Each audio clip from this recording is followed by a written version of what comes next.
तो बात है 1947 की। लंदन के बंद आरामदायक कमरों में बैठे नेताओं ने कुछ साफ सुथरे नक्शे तो बना दिए, लेकिन जमीन पर इसकी जो हकीकत लोगों ने झेली वो बिल्कुल अलग थी। एक तरफ था एक पेपर पर बना ब्लूप्रिंट और दूसरी तरफ थी एक ऐसी भयानक सच्चाई जिसने आम लोगों की जिंदगियां हमेशा के लिए उलट-पुलट कर रख दी। एकदम रियलिस्टिक लेवल पर देखा जाए तो ये सिर्फ बॉर्डर लाइन नहीं थी, बल्कि जिंदगियों को चीरने वाली लकीर थी। 1 करोड़ 20 लाख से लेकर 2 करोड़। सोचिए इस नंबर के बारे में। ये कोई साधारण आंकड़ा नहीं है। ये इंसानी इतिहास का अब तक का सबसे बड़ा मास माइग्रेशन यानी सामूहिक पलायन था। ये महज पेपर पर लिखी संख्याएं नहीं हैं, बल्कि ये उन परिवारों की सटीक और कड़ी हकीकत है जिन्हें धर्म के आधार पर रातों रात अपना घर, अपना सब कुछ छोड़कर एक अनजान देश की तरफ निकलने पर मजबूर कर दिया गया। लिटरली उनका सब कुछ पीछे छूट गया। अब अगर हम 1947 की इस टाइमलाइन पर ध्यान दें तो एक नामुमकिन और बेहद जल्दबाजी में लिया गया फैसला सामने आता है। खैर, 3 जून को माउंटबैटन प्लान की घोषणा होती है। 8 जुलाई को सिरिल रैडक्लिफ पहली बार भारत आते हैं। 14 और 15 अगस्त को दोनों देशों को आज़ादी मिल जाती है। लेकिन सबसे हैरान करने वाली बात पता है क्या है? देश की सीमा रेखा यानी रैडक्लिफ लाइन 17 अगस्त को घोषित की जाती है। मतलब आज़ादी पहले मिल गई और देश की बाउंड्री बाद में तय हो रही है। इस जल्दबाजी की वजह से जमीन पर ऐसी अफरा तफरी मची जिसकी कल्पना करना भी मुश्किल है, क्योंकि किसी को पता ही नहीं था कि उनका आंगन कल किस देश का हिस्सा होगा। आखिर ये बॉर्डर्स किस आधार पर तय हो रहे थे? बाउंड्री कमीशन के हेड लॉर्ड सिरिल रैडक्लिफ का एक स्टेटमेंट इसकी सारी हकीकत खोलकर रख देता है। उन्होंने कहा था, मैंने लगभग लाहौर आपको दे दिया था, लेकिन तब मुझे एहसास हुआ कि पाकिस्तान के पास कोई बड़ा शहर नहीं होगा। मैंने पहले ही कलकत्ता भारत के लिए तय कर दिया था। ये कथन दिखाता है कि ये पूरी प्रोसेस कितनी आर्बिट्रेरी या मनमानी थी। रैडक्लिफ जो इससे पहले कभी भारत आए तक नहीं थे, वो इतने बड़े और सीरियस डेमोग्राफिक फैसले सिर्फ इसलिए ले रहे थे ताकि दोनों देशों को बड़े शहरों का एक सो कॉल्ड बैलेंस मिल सके। ग्राउंड रियलिटी और आम लोगों से उनका कोई वास्ता ही नहीं था। और चलिए नक्शों से हटकर अब उन सरकारी दफ्तरों के अंदर चलते हैं जहां बंटवारे की एक अलग ही अजीबोगरीब प्रशासनिक उथल-पुथल चल रही थी।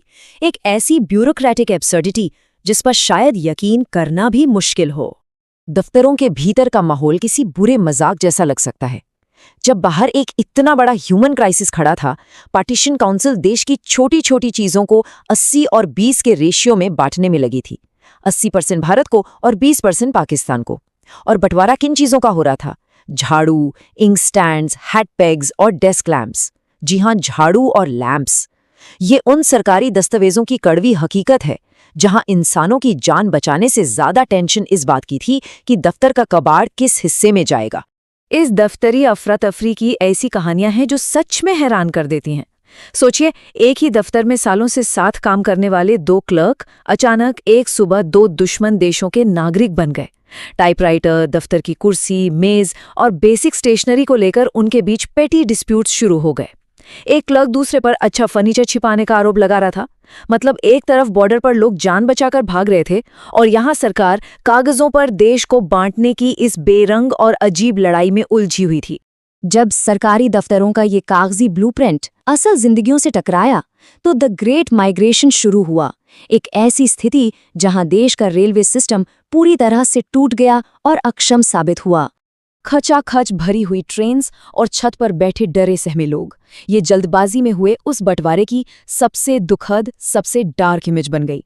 एक एस्टिमेट के मुताबिक 15 अगस्त से 8 सितंबर 1947 के बीच लगभग 7 लाख शरणार्थियों ने ट्रेन से सफर किया। नए बॉर्डर्स को पार करने की बेचैनी इतनी ज्यादा थी कि अगली ट्रेन का इंतजार करना किसी के लिए भी ऑप्शन नहीं था।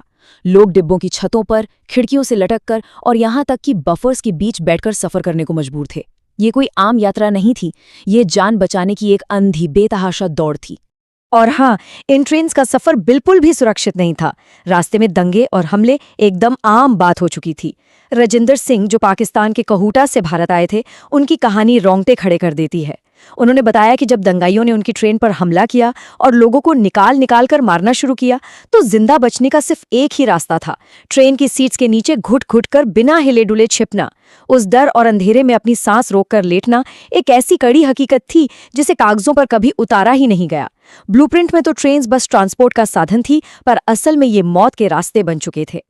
उन बड़े नंबर्स से हटकर थोड़ा मानवीय पहलू को देखें तो उन चीजों पर नजर डालना जरूरी है जो लोग अपनी जान बचाते वक्त अपने साथ ले आए।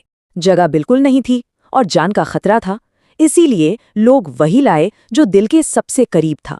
जैसे एक 100 साल पुरानी लकड़ी की पीढ़ी जिस पर दादाजी के इनिशियल्स थे, मेहमानों को दूध पिलाने वाला एक खास कंगनी वाला ग्लास, एक खाना पकाने का भारी बर्तन जो कभी जंग नहीं खाता था, और एक फूलकारी कोट जो खुशहाल दिनों की याद दिलाता था।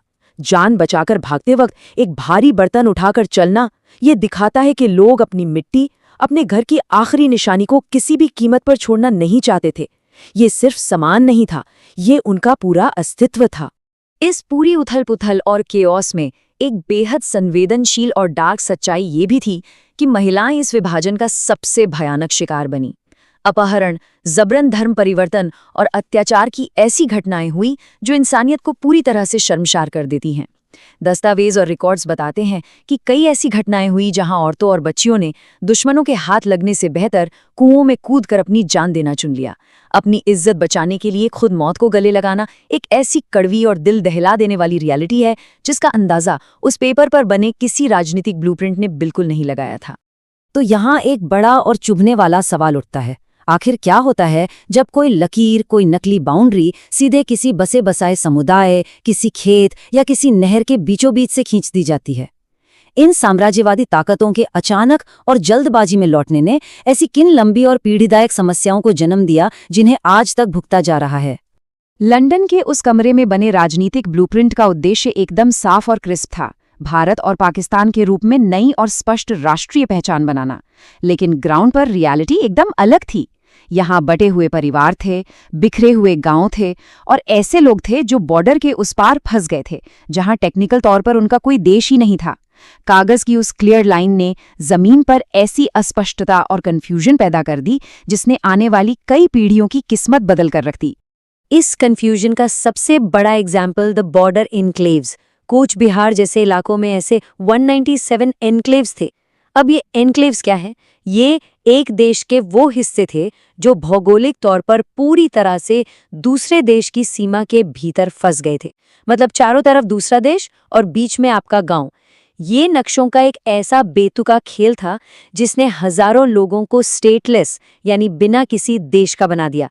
इन लोगों को ना सरकारी मदद मिली, ना हेल्थ केयर, ना बिजली और ना ही कोई बेसिक नागरिक अधिकार। ये सब महज उस रेडक्लिफ लाइन की जल्दबाजी के असली और सटीक नतीजे थे जो दशकों तक उनकी जिंदगियां तबाह करते रहे। और इसीलिए मशहूर उर्दू शायर फैज़ अहमद फैज़ ने आज़ादी के समय को एक कोडग्रस्त सवेरा यानी लेप्रस डे ब्रेक कहा था। उनका मानना था कि लोगों को चांद तारों के सपने दिखाए गए थे, पर हकीकत में जो सुबह मिली वो दर्द, खून और बीमारी से भरी हुई थी। जब एसी कमरों में बनाए गए राजनीतिक नक्शे और जल्दबाजी के ब्लूप्रिंट आम लोगों की जिंदगियों पर इस तरह थोपे जाते हैं, तो आखिर उसकी कीमत कितनी पीढ़ियों को चुकानी पड़ती है? ये एक ऐसा सवाल है जो आज भी हमारे इतिहास के पन्नों में गूंजता है।